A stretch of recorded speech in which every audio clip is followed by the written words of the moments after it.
Hi everyone, welcome to Belle's Books. I'm Carly. Today I'm coming to you with a croaky voice because I have COVID, but I'm fine. And I wanted to talk to you about the books that I'm currently reading and just give a general life update of what's going on. So at the moment it is January and I have 4 part-time jobs and I'm writing my PhD, which is quite full on. So last term I was teaching 2 modules at Birkbeck where I'm doing my PhD, and this term I am only teaching 1 module, which is great because it means a little bit of workload has dropped off.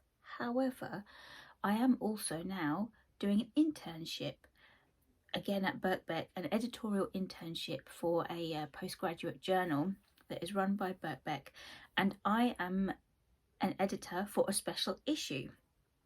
So I've got a lot going on. So I'm teaching 1 module. The module that I'm teaching is the same one I was doing last term. It is called The Production of the Human. And the second part of that title is Decolonizing the Canon. So we are looking at key texts to do with the production of the human and analysing what makes a human, that kind of stuff. So in the past week I have just taught a seminar on Frantz Fanon, who is a post-colonial thinker, and he was a psychoanalyst, I think, yes, from Martinique. So we've been looking at his work, and it's the first time that I've encountered his work. One of the things that if you are a PhD student and you are going into teaching, you will find is that you are asked to teach stuff you don't know. And that's really mildly terrifying, but also great because it means you get to encounter lots of new material like this I had not encountered before. You get to read it, learn it, do the scholarship, and then teach it to others, which is the best way of learning. So that's been really interesting. This past week we had to read now I've forgotten what it was called, Black Skin, White Masks, and The Wretched Earth. So 2 different texts. We were looking at excerpts from both for our seminar, and it was basically just about his post-colonial theory and looking at violence, the way that violence is prevalent both in terms of the colonizer and from the colonized. So that was a really interesting seminar and great new material that I'd not come into contact with before. So, and Frantz Fanon is one of those thinkers that I've heard of before that I'd just not read anything by. So that was really great to get to read that. Next week we are looking at gender. So I get to read Gender Trouble by Judith Butler. We're looking at the first chapter from this, and Feminism Interrupted by Lola Olufemi, who I've mentioned this book before. I haven't read it yet, and we're reading 1 chapter from here, I think. So I'm really pleased that I'm getting to get to this as part of my teaching, which is fabulous. And Judith Butler, absolute legend. So I'm pleased I get to read that. So that's what I've been reading for my teaching. What else? So the internship that I'm doing is in tandem with an exhibition that I'm putting on at Birkbeck in the summer time. So I think it starts in April. I'm in the planning stages at the moment, and I was awarded some Wellcome Trust funding that I had to apply for because the exhibition and the special issue of the journal that I'm running is on the theme of art and or creativity as a mode of reparation. So the exhibition and the journal are both going to be looking at the way that we use art and creativity as a mode of reparative, like almost healing. So that the scope is going to be quite wide. Originally, the way that we'd looked at it was to do with grief and mourning, because the artists that I'm working with specifically, I encountered them when I reviewed their work at the Freud Museum, and they did an exhibition on grief and mourning to do with parental loss, and I wrote a review of that for Dandelion. and they got in contact with me afterwards because they really liked my review. It was a co-authored review, and they got in contact with me and the other author and said they really appreciated what we wrote. We really got what they were trying to do with the exhibition. For me, the reason was because I had recently suffered the loss of my father, and that was quite traumatic, not just because he died, but also because some other stuff that was going on there. So I felt like that exhibition really resonated with me, and they got in touch, we met up, they all said they wanted to work with us, which was great. So we've been trying to put on this exhibition at the Peltz Gallery in London for a long time. We got some Wellcome Trust funding, which is great. So we're going to be putting on an exhibition of these two artists' work. So it's Faye Ballard and Judy Goldhill. And we're going to be running a programme of events alongside that. Sorry, the COVID cough. Which is going to start with Arts Week in May at Birkbeck. We're going to be putting on a symposium where we are going to be asking other academics to come and talk. So, as part of the preparation for that, and one of the speakers that we're hoping to snag, I mean, she's a big name. I don't know if we'll get her, but it's Marina Warner. I've been reading, or I've just started to read this excellent book, Forms of Enchantment, Writings on Art and Artists, because Marina Warner is a big name in academia. She's written on like fairy tales, and I encountered her when I was teaching the module last term on storytelling, because she did a couple of lectures on the biblical origin stories of storytelling, where she put up loads of different pictures in her lecture that were like representations of the biblical stories, and they were fabulous. And some of those pictures are in here, like this one. How amazing is that? So I wanted to read this, and I might just dip in and out of this to just kind of get a background on writing about artists and art, because as a creative writer, I often write from art. I find it incredibly inspirational, depending on what it is, and I will often use art as like a starting point for my writing. My brother is an artist in Chicago. He's a fabulous artist. I know I'm biased because I'm his sister, but still, if I can, I will insert a picture of some of his art here. And I have often used my brother's art as a like a starting point for my creative writing, just because I find it so emotive and affecting. And I think that's the point, and I think that's what Marina Warner is doing in this book. She's talking about what art means for us, and how it affects us, and not just in the way that you go and see a painting or a piece of art and it has a meaning behind it that the artist intends you to understand. It's, from what I've got from the opening intro, is that it's about what art does to the recipient, and how that creates meaning within you and what you take from it. So I'm really intrigued to read more of this also, like, because there's a lot of beautiful plates in this book. Can we just take a minute for this picture? I love it. It reminds me of have you seen that film The Witch, where there is I think it's a goat called Black Phillip in it, and it reminds me of Black Phillip because he had the best treacly voice. Anyway, that was a tangent. So I'm reading this for research for the exhibition that I'm curating and the programme of events that I'm putting on, to try and help me kind of get my head in that mindset.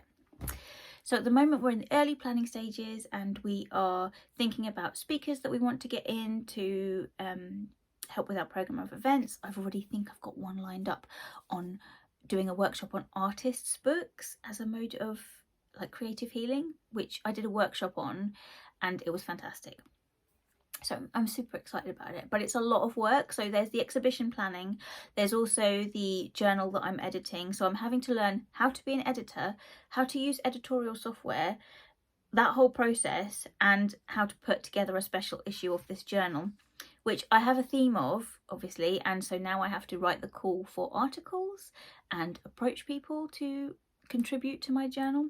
So I'm very nervous about that. It's going to be a lot of work, but hopefully very rewarding, and hopefully I will learn a lot. Like, I had a session with the my supervisor, who is also like part of the management team of the journal, talking me and the other editor through the process, and so it was a lot to take in. I was like, oh man, this is going to be a big job, but hopefully it'll be really good. So I'll keep you informed about that if you're interested, as in like when the journal comes out and the exhibition and all of the amazing events that we're going to put on. So that's all the stuff I'm doing: the teaching, the editorial internship, the exhibition planning. Writing my PhD has kind of gone by the wayside a little bit since I went on my writing retreat in December, so I really need to get back onto my own thesis and do that work, which is quite essential, which is why I'm here in the first place doing a PhD. It's just all of these opportunities that have come at the same time, so I've taken them because they're great opportunities, but it's a lot of work. So that's intense. At the moment I am marking essays as well for the group that I'm teaching, and I'm quite slow with marking essays.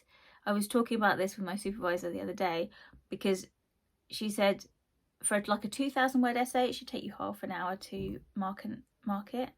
I'm taking way too long, because I think because it's the first time I've done marking, so I want to get it right and I want to give really good feedback, and the way that they submit it is online through Turnitin software, so I mark up the text as well with comments as I'm going along, and then I write a few paragraphs of feedback. So it's just taken me a long time, so I'm spending a lot of time marking essays. Too much time, but hey, it's new. It's one of those things. It's just the way it goes. Okay, and what else do I have to tell you about? So other than the stuff I'm reading for work, as in teaching and other projects,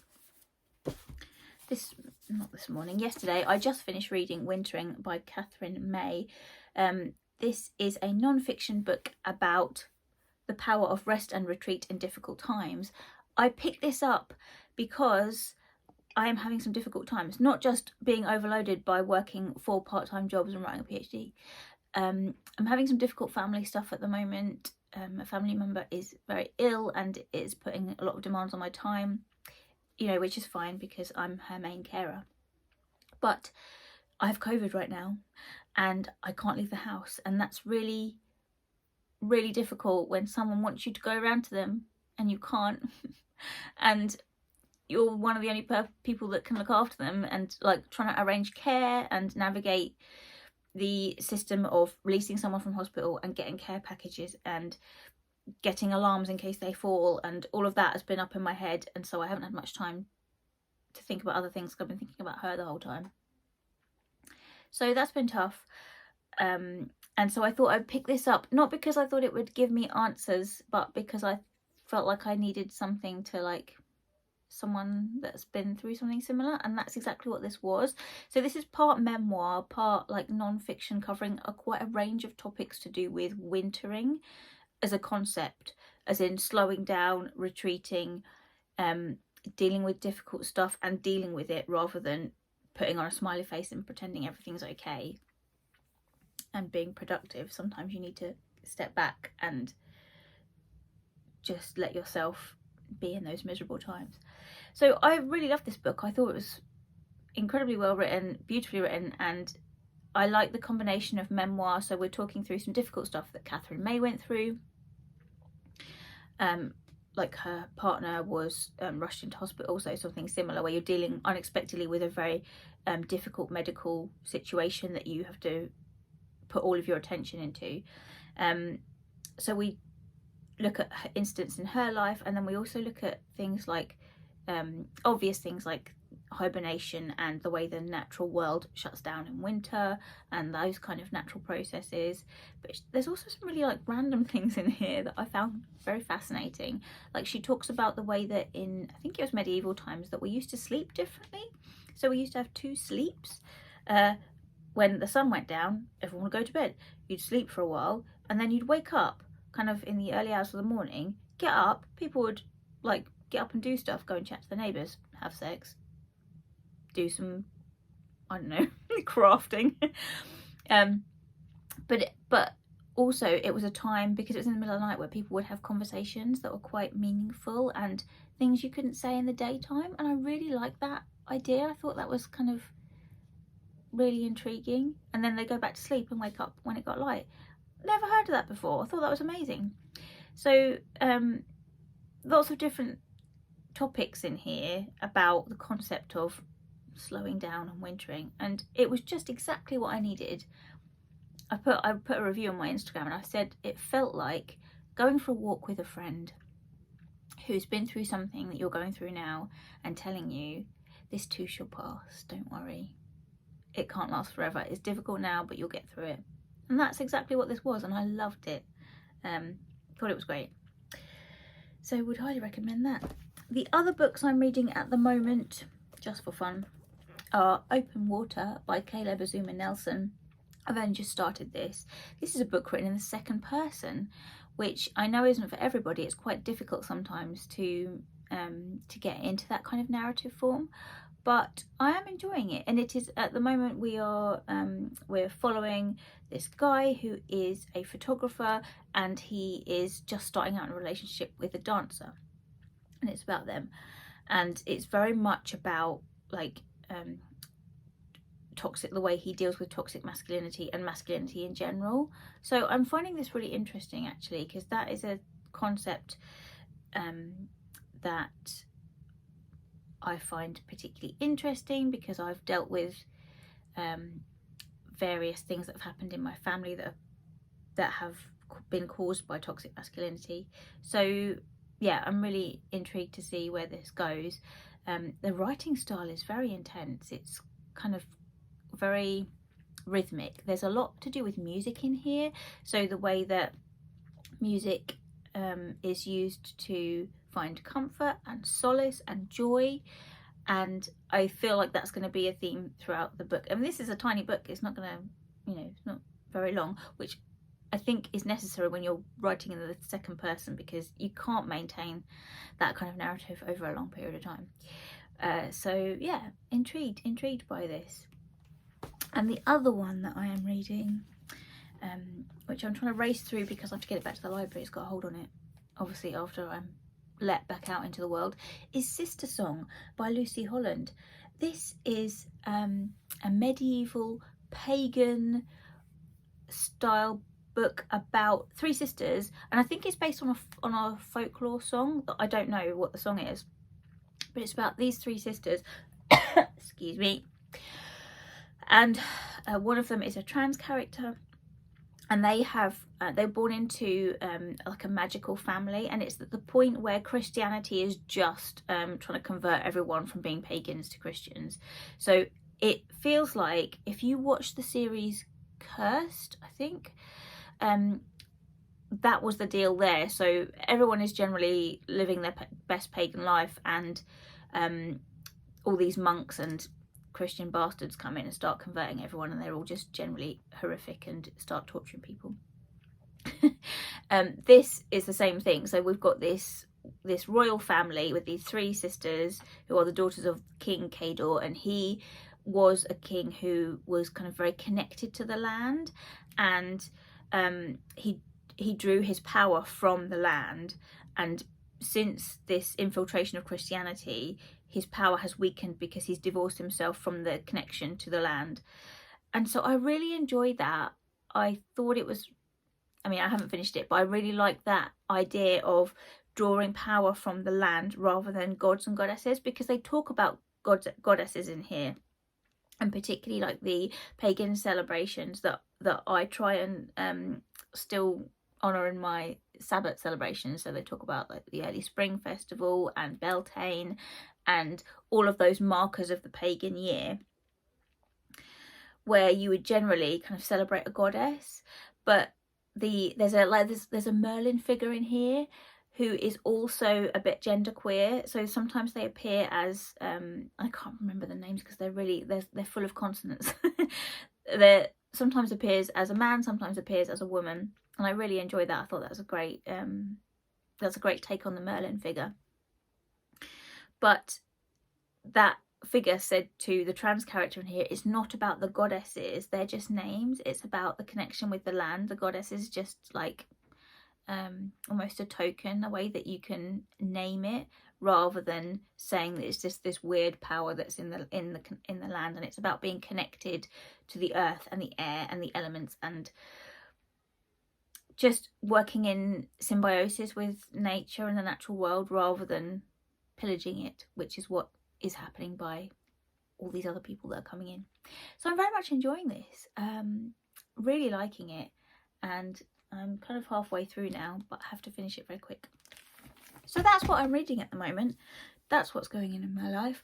Also, I hope you all appreciate my Biscuit FM jumper, which was gifted to me by the lovely Holly over at Imaginary Holly. She is my friend and an excellent voice actress. I will drop a link to her YouTube channel in the description box below. She's also a Twitch streamer where you can go and watch her streams and listen to the wonderful Biscuit FM, which is a Twitch community radio station that Holly, me and Dan kind of devised and then we wrote songs and did sound bites for it, and it is excellent. I mean, I know I'm biased because it's my thing, but go and check it out. Also, Holly made a YouTube channel just for Biscuit FM, so I'll put that in the description box below as well. You can go and listen to it. Most of the songs were written by Dan, but there's lots of people that when they heard Biscuit FM wanted to get involved. So there's lots of now extra songs and